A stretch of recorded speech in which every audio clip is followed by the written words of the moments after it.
Hello everyone, welcome to digital academy. आज हम बात करेंगे बेसिक कंसेप्ट ऑफ पार्टनरशिप में accounting for partnership. Accounting for partnership, आप जब अकाउंट सीखते हो तो सबसे पहले आप जर्नल सीखते हैं, उसके बाद लेजर, उसके बाद आप ट्रायल बैलेंस बनाते हैं और उसके बाद आप फाइनल अकाउंट प्रिपेयर करते हैं।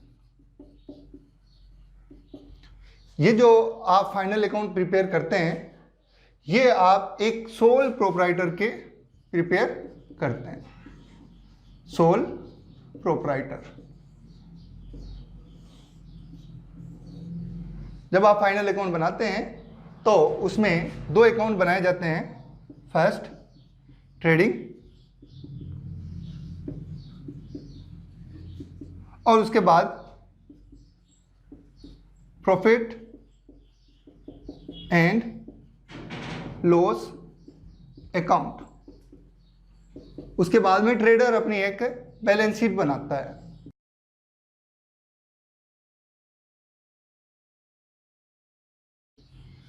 ये सब आप अकाउंटिंग जब सीखते हैं तब आप करते हैं। अब अभी जो हम बात कर रहे हैं वो अकाउंटिंग फॉर पार्टनरशिप की बात कर रहे हैं। तो क्या पार्टनरशिप की जो अकाउंट होती है वो क्या डिफरेंट होती है?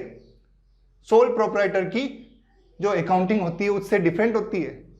ऐसा बिल्कुल भी नहीं है। एक सोल प्रोप्राइटर की तरह ही पार्टनरशिप में आपको जर्नल बनानी पड़ेगी, उसी तरह से आपको लेजर बनानी पड़ेगी, ट्रायल बैलेंस और फाइनल अकाउंट बनाने पड़ेंगे। उसमें भी आपको ट्रेडिंग अकाउंट बनाने पड़ेगा और उसके बाद में प्रॉफिट एंड लॉस अकाउंट बनाना पड़ेगा। तो फर्क क्या हुआ? फर्क ये हुआ कि यहां पर एक सिंगल सोल प्रोप्राइटर अकेला आदमी था, अकेला था। जो प्रॉफिट था वो उस अकेले आदमी का था, जो लॉस है वो भी उसी अकेले आदमी का होता था।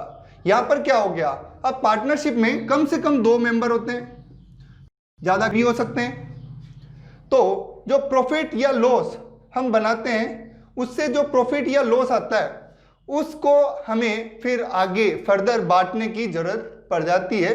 तो इसके बाद में पार्टनरशिप में एक नया अकाउंट बन जाता है, उसे प्रॉफिट और लॉस एप्रोप्रिएशन अकाउंट कहा जाता है।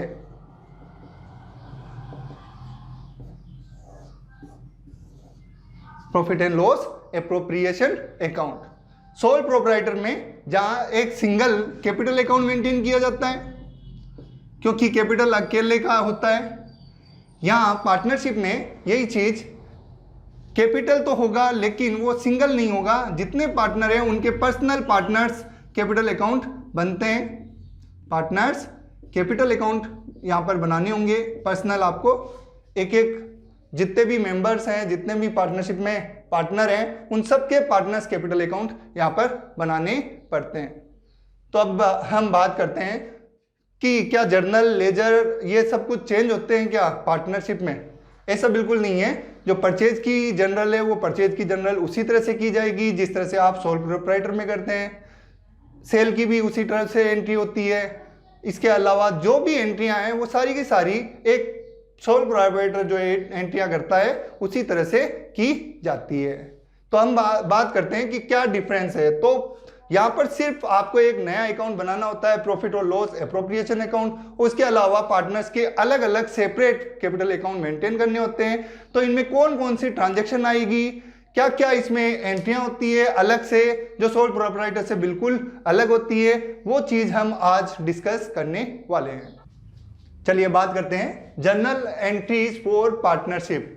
तो पार्टनरशिप में क्या क्या एंट्रियां अलग होती है वो हम आज यहाँ पर डिस्कस करेंगे। तो सबसे पहले जब पार्टनर कैपिटल कंट्रीब्यूट करते हैं तो क्या एंट्री होती है उसके लिए हम यहाँ पे जानेंगे। तो सबसे पहले एंट्री है फॉर कैपिटल कंट्रीब्यूशन। तो इसकी जो एंट्री होती है वो होती है बैंक और cash account debit to respected partners capital account. यहां पर कैपिटल कंट्रीब्यूशन की यहां पे एंट्री ये होती है, बैंक या कैश अकाउंट डेबिट करेंगे और रेस्पेक्टेड पार्टनर्स को क्रेडिट करेंगे। कई बार पार्टनर्स कुछ एसेट्स लेके आ सकता है, तो उस समय बैंक या कैश के साथ साथ एसेट्स अकाउंट डीआर भी किया जा सकता है। अगली बात करते हैं हम फॉर विड्रॉल्स। विड्रॉल्स की एंट्री के लिए यहां पर हम बात करेंगे, इसकी एंट्री होगी रेस्पेक्टेड पार्टनर्स कैपिटल ओब्लिंग current account DR to cash या बैंक। यहां पे मैंने लिखा है पार्टनर्स कैपिटल या फिर पार्टनर्स करंट अकाउंट, ठीक है। तो पार्टनर्स कैपिटल या करंट यहां पे इसलिए लिखा है क्योंकि पार्टनर्स कैपिटल अकाउंट बनाने के दो मेथड हैं, एक फ्लक्चुएट कैपिटल मेथड, दूसरा फिक्स कैपिटल मेथड। तो जब हम फिक्स कैपिटल बनाते हैं तो उसमें दो अकाउंट मेंटेन किए जाते हैं, पहला पार्टनर्स कैपिटल और दूसरा पार्टनर्स करंट। तो विड्रॉल्स की एंट्री तब करंट अकाउंट से की जाएगी, और अगर हम फिक्स फ्लक्चुएट मेथड यूज कर रहे हैं तो पार्टनर्स कैपिटल अकाउंट ही डीआर किया जाएगा। तो पार्टनर्स के कैपिटल अकाउंट कैसे मेंटेन करते हैं इसके बारे में हम अगले वीडियो में डिस्कशन करेंगे। तो अगली एंट्री जो हमारी है वो है थर्ड फॉर प्रॉफिट और लॉसेस। तो अगर प्रॉफिट होता है फर्म में, पी एंड एल हम बनाते हैं, पी एंड एल में बना के जब हमें पता चलता है हमें नेट प्रॉफिट है, तो नेट प्रॉफिट को सबसे पहले पी एंड एल अप्रोप्रिएशन में ट्रांसफर किया जाता है। तो सबसे पहले मैं आपको बता दूं, अगर फर्म में प्रॉफिट होता है तो ही उसे पी एंड एल अप्रोप्रिएशन में आपको ट्रांसफर करना है, अगर लॉस है तो उसे आपको डायरेक्ट बांटना है पी एंड एल अप्रोप्रिएशन में ट्रांसफर किए बिना। तो इनके लिए मैं सबसे पहले मैं आपको प्रॉफिट की कैसे एंट्री करनी है वो बता रहा हूं। फॉर ट्रांसफर ऑफ प्रॉफिट, अगर प्रॉफिट हुआ तो उसे हमें P and L appropriation account में ट्रांसफर करना पड़ेगा। तो उसके लिए हम क्या एंट्री करेंगे, तो इसके लिए एंट्री की जाएगी P and L account debit, और जहां पर हम ट्रांसफर कर रहे हैं वहां पर to P and L appropriation account. तो प्रॉफिट के लिए आपको ये एंट्री करनी है, प्रॉफिट को ट्रांसफर करना है पी एंड एल अप्रोप्रिएशन में, और इस तरह से आप ट्रांसफर करते हैं पी एंड एल अकाउंट या to P and L appropriation account, ठीक है। अगर हमें लॉस हो जाए, in case of loss,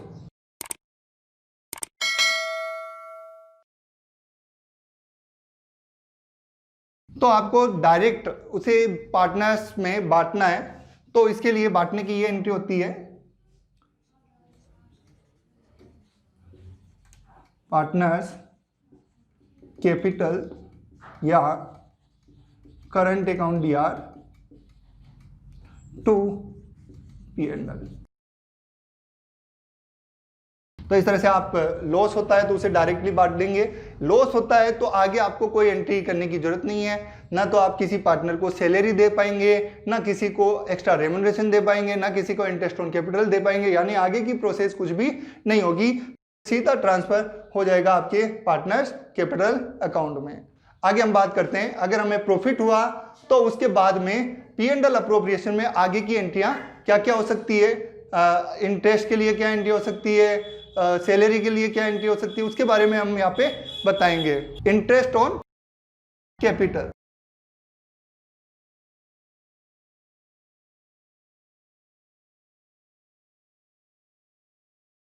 interest on capital firm के लिए ये खर्चा है, तो खर्चा हमेशा डेबिट होता है, expenses are always debited in the book of accounts. So सबसे पहले इसे आप डेबिट करें, interest on capital account DR to जिस पार्टनर को ये दिया जाएगा उसके अकाउंट में इसे क्रेडिट किया जाएगा to partners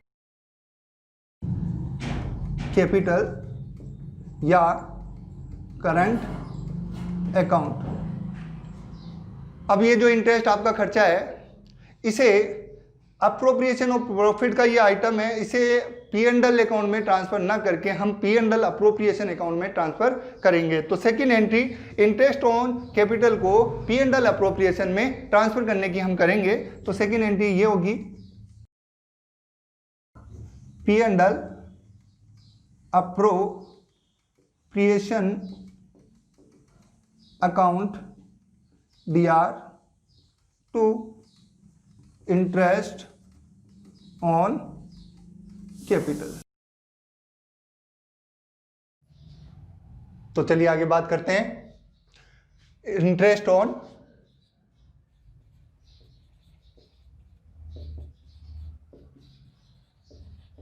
drawings. Interest on drawings की बात करते हैं। तो इंटरेस्ट ऑन ड्राइंग जो है वो फर्म के लिए एक तरह से इनकम है और इनकम हमेशा क्रेडिट होती है। तो इसकी एंट्री हम करेंगे जब इंटरेस्ट ऑन ड्राइंग चार्ज किया जाता है तब एंट्री की जाएगी पार्टनर्स कैपिटल और current account debit to interest on drawings.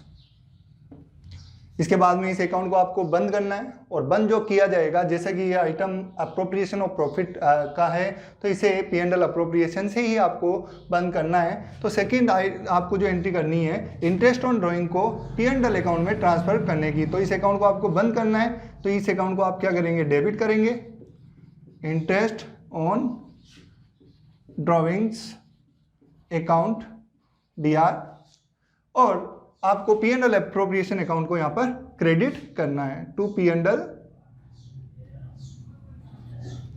Appropriation account. चलिए आगे बढ़ते हैं। अगली हमारी जो एंट्री है वो है पार्टनर्स को दी जाने वाली सैलरी, कमीशन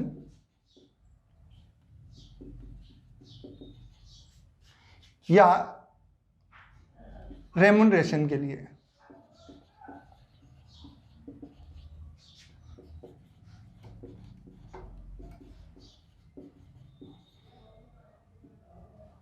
कई बार पार्टनर्स को सैलरी या कमीशन या कोई और टाइप का रेमुनरेशन उनकी सर्विसेज जो फर्म को प्रोवाइड करते हैं उनके लिए दिया जाता है। तो इसके लिए हम क्या एंट्री करेंगे, ये भी एक आइटम अप्रोप्रिएशन का आइटम है। तो इसके लिए भी ये फर्म के लिए एक खर्चा है। खर्चा हमेशा मैंने बताया हमेशा एक्सपेंसेस डेबिट होते हैं। तो इसे आप क्या करेंगे, डेबिट करेंगे पहली एंट्री में। जब आप कमीशन या सैलरी या रेमुनरेशन किसी पार्टनर को दे रहे हैं तब इसे आप डेबिट करें, salary commission remuneration to partners account DR और क्रेडिट आपको करना है जिस पार्टनर को आप ये दे रहे हैं उसके अकाउंट को आपको क्रेडिट करना है टू पार्टनर्स कैपिटल या फिर करंट अकाउंट। ये आपका खर्चा हमने डेबिट किया है और पार्टनर्स कैपिटल को हमने यहाँ पे क्रेडिट किया है। अब इसे P&L अप्रोप्रिएशन से आपको बंद करना है इस अकाउंट को। तो सेकेंड एंट्री जो आप करेंगे वो एंट्री होगी P&L appropriation account DR to salary remuneration और कमीशन टू पार्टनर। इसके बाद हम आगे बात करते हैं नेक्स्ट, अगर फर्म्स में प्रॉफिट ज़्यादा है और पार्टनर चाहते हैं कि वो अपना एक प्रॉफिट जो है फ्यूचर के लिए बचा के रखें, उसे फ्यूचर के लिए सेव करें, तो वो इसके लिए एक रिजर्व बना सकते हैं। तो रिजर्व में ट्रांसफ़र करने के लिए क्या एंट्री की जाती है, तो transfer of profits in reserves, और या फिर नया रिजर्व बना रहे हैं तो क्रिएटिंग रिजर्व्स।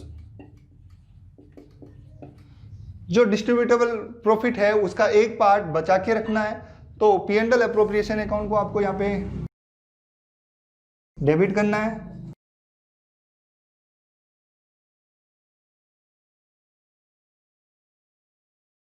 और जो भी आप रिजर्व बना रहे हैं, जैसे जनरल रिजर्व बन सकता है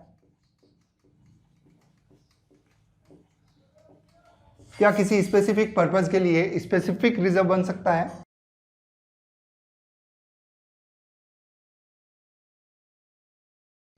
उसे आपको क्रेडिट करना है।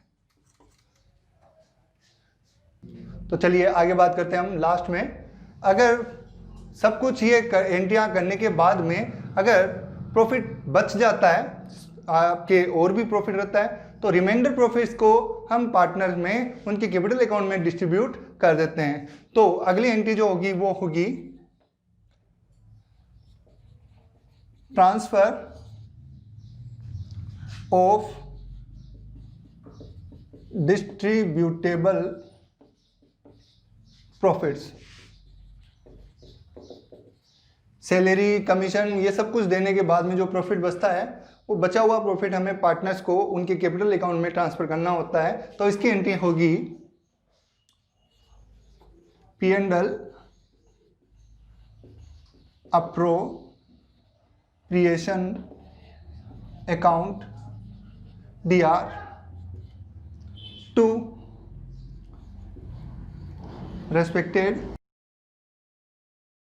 पार्टनर्स कैपिटल और करंट अकाउंट। ये जो हमने आज एंट्रियां डिस्कस की है, ये एंट्रियां सोल प्रोप्राइटर से बिल्कुल अलग होती है। एक जब भी आपको प्रॉफिट को बांटना होता है उससे रिलेटेड ये मैंने आपको आज एंट्रियां बताई है। आगे के वीडियो में हम बात करेंगे कैपिटल अकाउंट कैसे मेंटेन करते हैं, P&L एप्रोप्रिएशन अकाउंट कैसे मेंटेन करते हैं। इसके अलावा और भी आगे हम वीडियो में चर्चा करेंगे। आपको हमारा ये वीडियो कैसा लगा? अगर अच्छा लगा तो लाइक करें और हमारे चैनल को सब्सक्राइब करें।